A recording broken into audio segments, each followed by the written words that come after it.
त्यांचा एक मोठेपणा देशामध्ये आहे आणि म्हणून त्यांच्याबद्दलचा असे वक्तव्य करणं संजय राऊत, तुम्ही बुके घेऊन जाता, तुम्ही मुख्यमंत्र्याकडे जाऊन बुके घेता, चहा पिता, तेव्हा काही वाटत नाही का?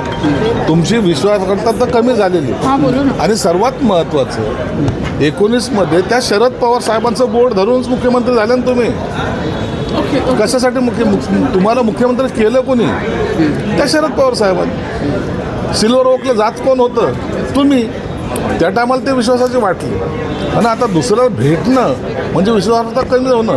या लोकांना आता यांचा बॅलन्स गेलेला आहे, त्यांना काय बोलावं हे कळत नाही. म्हणून शरद पवार साहेबांच्यावर अविश्वास दाखवून आता त्यांच्यापासून सुद्धा हे विभक्त होण्याच्या मनस्थितीत आहे. समीकरण असे भेटीमध्ये घडत नसतात ना. विधानभवनात येऊन समीकरण जर राजकारणाचे घडायला लागले तर मग ते राजकारण कसलं? या समीकरणाला वेगळा वेळ असतो, वेगळं ठिकाण असतं. या ठिकाणी सामाजिक प्रश्नावरच चर्चा झाली असावी असं माझं मत आहे. महाराष्ट्राला सुसंस्कृत मुख्यमंत्री आहेत, पहिलेही होते. आम्ही त्यांच्याहीबद्दल असं बोलत नाही की ते सुसंस्कृत नव्हते.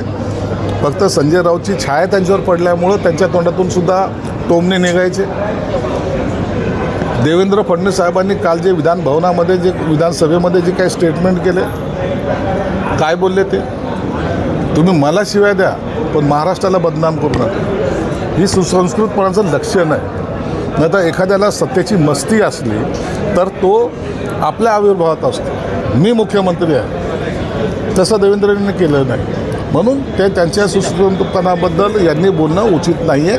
तेवढा शिव्या देण्याचं काम जे चांगल्या पद्धतीने करतात तेवढंच काम त्यांनी केलं पाहिजे. नाही असं काही असेल तर निश्चित त्याच्यावर कारवाई केली पाहिजे आणि तातडीने त्या दारू विकणाऱ्याला अरेस्ट केले पाहिजे आणि पेट्रोल पंपाच्या मालकाची सुद्धा ही जबाबदारी की तिथं काय असलं पाहिजे नसलं पाहिजे, म्हणून त्याच्यावर सुद्धा कारवाई झाली. हे बघा, कायदे हे आपण दर दिवशी कडक कायदे आणत चाललेले. पहिल्यासारखी परिस्थिती आता राहिलेली नाही. एक जबर त्यांच्यावर बसवण्याचा प्रयत्न सरकार करतं आहे. अनेक लोकांचे कुटुंब उद्ध्वस्त झालेत, त्याची सरकारला जाणीव आहे. म्हणून यापुढे आणखीन कठोर कारवाई कशी करता येईल याकडे सरकारचं लक्ष आहे. निश्चित या आंदोलनाची दखल मुख्यमंत्री घेतील आणि आज सभागृहात ते निवेदनसुद्धा करणार आहेत.